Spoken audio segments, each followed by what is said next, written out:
Ladies and gentlemen, nanone ni Santos kuri Rwanda Positive News. Nkuko mubibona uyu munsi nk'abana nje mbazaniye kategori nini cyane ibyibushye.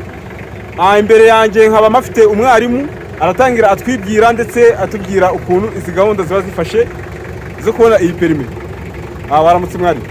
Baramutse neza. Meze neza? Meze neza kabisa. Ewa ndakona wazindutse kabisa mu kazi. Ewa akazi ni kare. So abakunzi bangira barambwiye ngo nzabazanire umuntu uzi kwigisha kategori ya D mu Rwanda wa mbere. Mbaje amakuru mu Rwanda hose bambwira ko nzaza kuri stade Umuganda mu karere ka Rubavu nkasanga imodoka yo muri Hirwa nta bindi bambwiye. None we nisanze uratangiye bibwira abadukurikiye. Murakoze cyane. Nitwa Nishimwe Samuel. Izina ry'akazi ni Kazungu. Kazungu? Yes. Aka kazi nigisha kategori D. Ndabyigisha kandi ndabikunze. Ubyigisha bikunze? Ndabikunze cyane. Bambwiye ko ari we muntu utanga amaperime menshi ya D mu gihugu. Ibyo bintu barambeshe cyane ibintu bambwiye nibyo. Oya. Umuntu utanga kategori ni polisi. Naho yewe ndiyigisha. Ubwo ibyo mwigishije afanda arabimubaza akabitsinda. Nanjye nicyo ndashaka kumanisha. Iyo yize neza. Okay. So tugiye guhera rero mwikona ese examen za D ziba zimeze gute? Zitubwire sasa tuwe tunatangira tugenda tureba ukuntu ibintu bimeze. Ikizamini cya kategori D. Iyi kategori D ni kategori itwara abantu benshi. Yes. Bisaba ko kuyigisha nawe mwarimu uzi ibyo uri kwigisha ibyo ari byo. Yego. Ikizamini rero duhera kuri hano mu ikona. Yego. Tukajya muri pariki. Yego. Urabona ko hano ufite umukandida arimo kwitegura gukora ikizamini. Uyu nguyu uri mu modoka? Uyu mujene uri mu modoka. Yego. Yewe iyo ngiye kukwigisha ndabanza nkakuganiriza nkamenya niba utari babandi barara basimbuka ipangu cyangwa se babandi barara mu kabari. Yego. Wamara gukubita muri mwabiri kumva ko urajya gutwara ikinyabiziga kirimo abantu benshi. Yenda banza kuganiriza. Yego. Okay.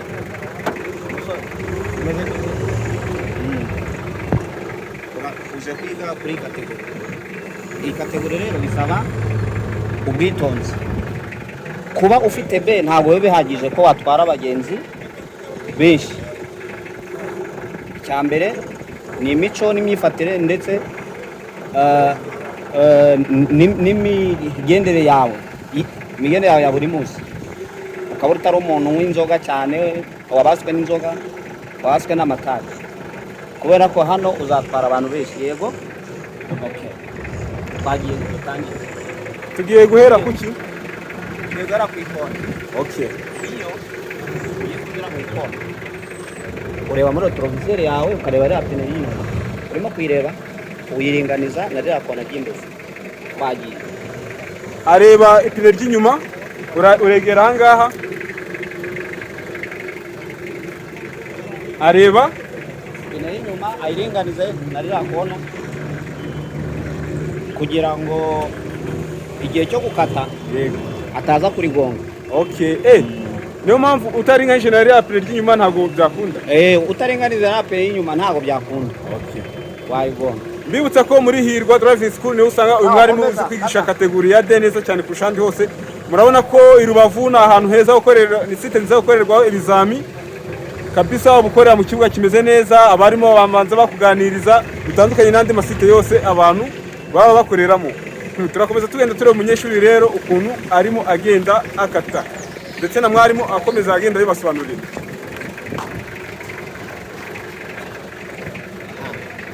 Noneho shoferi iyo urimo gusubira inyuma, iyo urimo usubiza imodoka inyuma ntabwo usubira inyuma wirukanka, usubira inyuma ugenda gahoro kubera ko ntabwo ubuzi ikiba kiri inyuma y'imodoka ngo ni iki. Ariko ubashe kugenda gahoro cya kintu cyangwa se ya nkomyi iri inyuma wabasha kuyikumira urimo kugenda gahoro. Yego urasubira inyuma ureba rya kona rya nyuma nturige kure ntunarigonga, urabubwi ugenda gahoro ikona rya nyuma. Okay.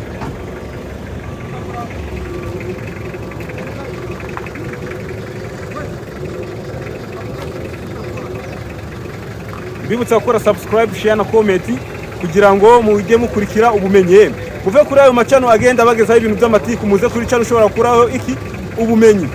Mwari muranyegera ahangaha, ese nireba ngo bari gukoresha kugira rero akona tarigonga. Nukuvuga ngo ibanga rya mbere agenda gahoro. Yego. Ibanga rya kabiri akirinda gukatakata ibintu byinshi. Akirinda gukatakata ibintu kubera aya makona baba bayateye apimye ari ku murongo. Hano rero nta korosi riba ririmo. Afatira vara hamwe akagenda ku muvuduko mukeya, ubundi ikizamini cye cya mbere cy'ikona akaba aragishoje, akaba kirangije. Urya examen ya mbere bayirangije. Urya examen ya mbere akaba yirangije, akaba yakurikiyeho parikingi. So tukaba turangije examen ya mbere, as teacher said, tukaba tugiye muri parikingi.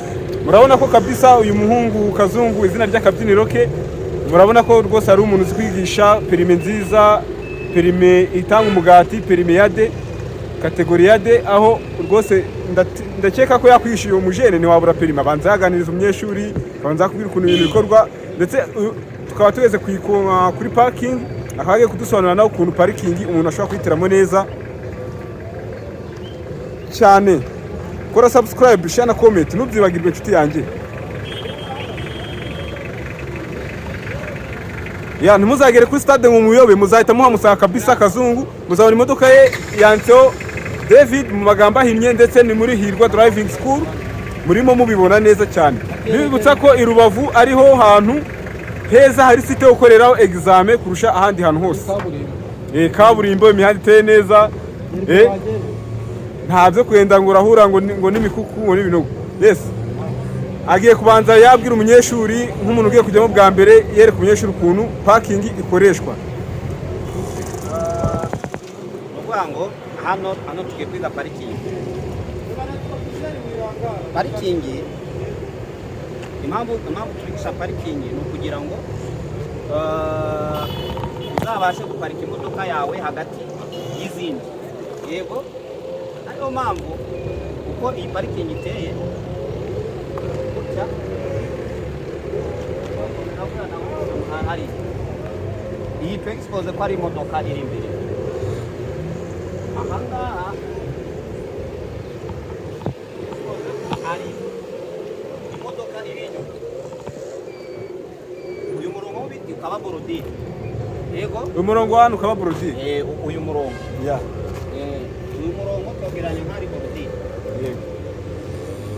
Ngiye kumwigisha uburyo arashyira imodoka ye muri uyu mwanya, atagonze imodoka y'inyuma cyangwa se iriya y'imbere, kandi akoresheje igihe gitoya kugira ngo abagenzi atwaye atabakerereza ngo ari muri manevure ngo zo gukata ngo sinzi ngo komva yamuyoboye nabi. Oya, azajya abyikorera. Okay.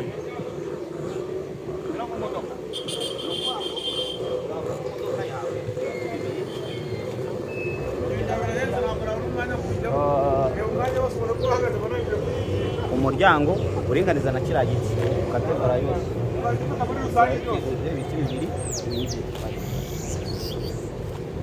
So akaba amaze gusobanurira umunyeshuri rero mu magambo makeya, akaba agiye kuyiteramo uyu munyeshuri. Reka turebe ukuntu ari buze kuyishyiramo neza cyane. Subscribe, share na comment, nicyo kintu nanjye mba ngusaba kugira ngo nawe uze umenye ibintu byinshi kuri Rwanda Positive News. Mbagezaho amakuru meza cyane, amakuru aruta yandi, amakuru ashobora kuzaguhesha iki umugati. Niyo mpamvu ahangaha twitwa news, amakuru ashobora kuzaguhesha iki umugati.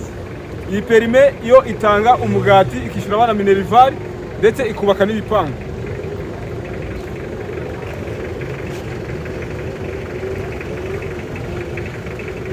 Imodoka yo murayibona, mutazaza mukayuba.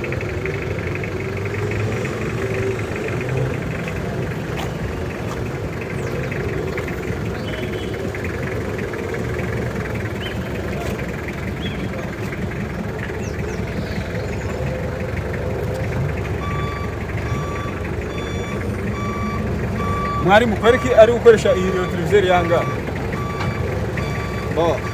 Murakoze cyane. Iyo umushoferi asubira inyuma ntabwo areba muri retroviseri imwe, areba muri retroviseri ebyiri, muri zombi akagenda ahinduranya retroviseri areba aho imodoka ye igeze. Naho iyo ukoresheje retroviseri imwe uragonga. Okay, ugiye kuba hafi cyane kugira ngo buri kantu kose akoze ugende ugasobanurira abantu bagukurikiye.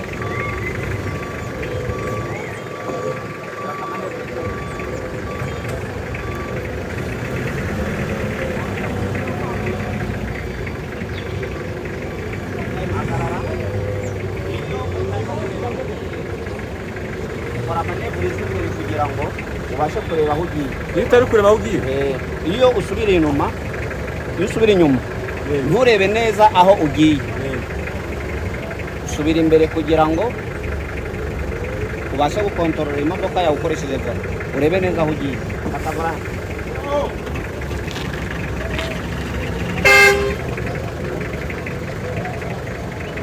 ni kuri Rwanda Positive News. Kora subscribe, share na comment.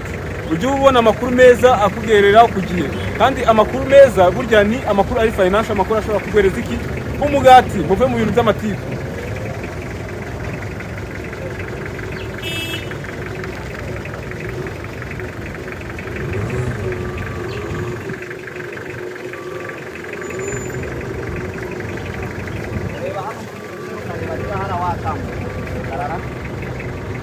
Areba niba watambuka, ubonye utatambuka urongera ugakora manevure y'imbere.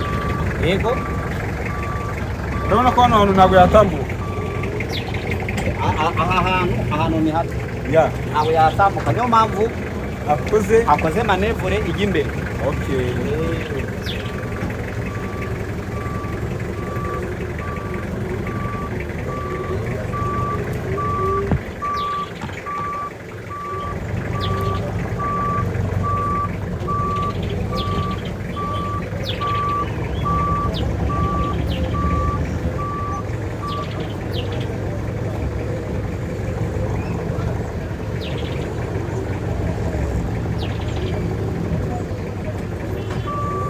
Mwarimu, ahangaha hano mpagaze kubona byasimo wamubwiye rya brodire hano, iyi brodire ya ku ruhande imeze neza. Kuba rero ahangaha imodoka yacu ayigejeje muri parikingi, ntabwo yagonze brodire, nta nubwo yagonze ibi biti bisimbura imodoka izaba iparitse ahangaha inyuma. Kandi urabona, yego sohoka kuriya arimo, kuriya harimo neza cyane, kandi urabona ko akoresheje igihe gitoya.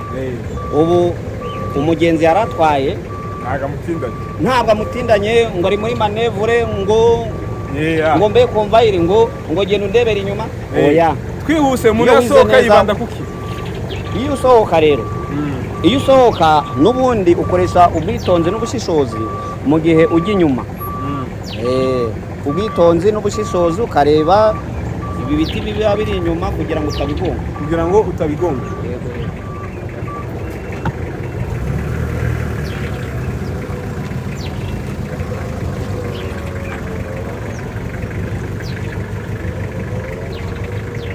So mwarimu, uyu munsi utweretse ukuntu umuntu akora ikona ndetse agakora na parking. So habasigaye iki? Hano isomo risigaye ni sirikirasyo. Sirikirasyo ni ugutwara mu muhanda, ariko abenshi bumva ko niba atwaye dina cyangwa se atwara fuso ngo yaza nk'ejo ngo agakora ikizamini. Oya, ntaho bihuriye. Yego, ikizamini no gutwara aba ari ibintu bitandukanye. Iyo uje mu kizamini uba uje muri repetisiyo y'amategeko y'umuhanda wize, uba uje kuyapurika. Niyo mpamvu rero nabashishikariza abantu bashaka kategori D kujya mufata umwanya, hanyuma mukaza mukihugura. Niba usanze utwara iminsi 10 irahagije. Niba warabonye B ukigira mu cyaro ukajya kwingira ibirayi, ukajya kwingira amakawa, wabyeza ukumva ko uraza ugashaka D, ibyo byagutwara iminsi 20. Ni karibu hano iwacu muri Hirwa, ni karibu rwose. Ibiciro byo biba bimeze gute? Turabakunda. Ibiciro byo ni nk'iby'umuneke. Umunyarwanda wese ashobora kugira umuneke ku isoko. Cyane. Umunyarwanda wese ashobora kugenda mu isoko akagura umuneke tayari. Okay, bahereza nimero ya telefone kugira ngo nibajya baza bajye baguhamagara. Nimero mwashakiraho ni 078 39 51 846. Turabakunda kandi turabategereje. Yes rero mbibutsa gukora subscribe, share na comment uyu munsi. Ubutaha nzabagezaho icyitwa T-Cross na mwarimu Kazungu ndetse na circulation nayo ukuntu igirute ikorwa. Ndabakunda cyane rero nk'ibisanzwe, ni Santos wanyu, hasta la vista. Imana ikomeze ibampere umugisha ndetse n'amafaranga n'amafaranga banabagejejeho ibi bintu ushobora kubahereza amafaranga, kandi amafaranga ashobora gutunga umuryango mu buryo bwihuse cyane. Ni muri Rwanda Driving School kategori ya leader.